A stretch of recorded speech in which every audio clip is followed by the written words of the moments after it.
내용 취재기자 잠시 연결해서 좀 자세한 내용 들어보도록 하겠습니다.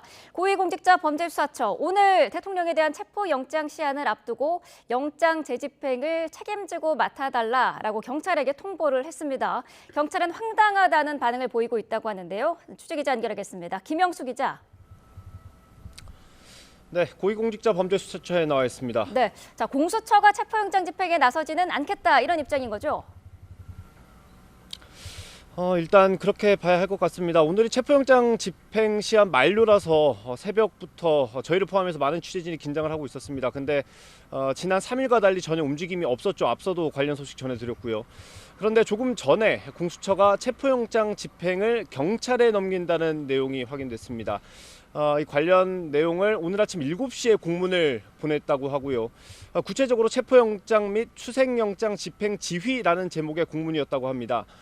경찰이 집행을 잘하니 이걸 경찰에 일임하고자 한다는 내용이 담긴 걸로 파악이 됐습니다. 또 체포영장 기한이 오늘까지인데 기간 연장을 신청할 예정이라면서 경찰의 의견을 구한 것으로 확인됐습니다. 사실상 오늘 체포영장 재집행은 무산된 걸로 봐야 할 것 같습니다. 네, 그렇다면 공수처가 갑자기 이런 결정을 내린 이유는 어디에 있을까요? 공수처의 구체적인 입장 아직까지 확인되지 않고 있습니다. 다만 윤석열 대통령 측 변호인단은 앞서 공수처의 내란죄 수사권이 없다면서 수차례 위법이라고 주장을 해왔습니다. 출석 요구에 응하지 않은 것, 또 체포영장 집행에 반발해온 것도 그 이유 때문이었는데요.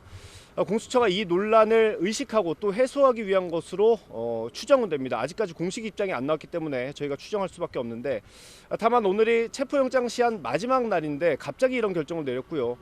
지금까지 나온 내용만 보면 경찰과 이런 협의도 제대로 되지 않았던 걸로 보입니다. 이후 비판 목소리가 나올 수 있을 것 같습니다. 또 이게 사건 전체를 넘긴다는 것인지 체포영장 집행만 경찰에 해달라는 것인지 아직도 불분명합니다. 이것도 추가로 확인이 필요한 상황입니다. 추가로 확인되는 대로 다시 한번 전해드리겠습니다. 지금까지 공수처에서 YTN 김영수입니다.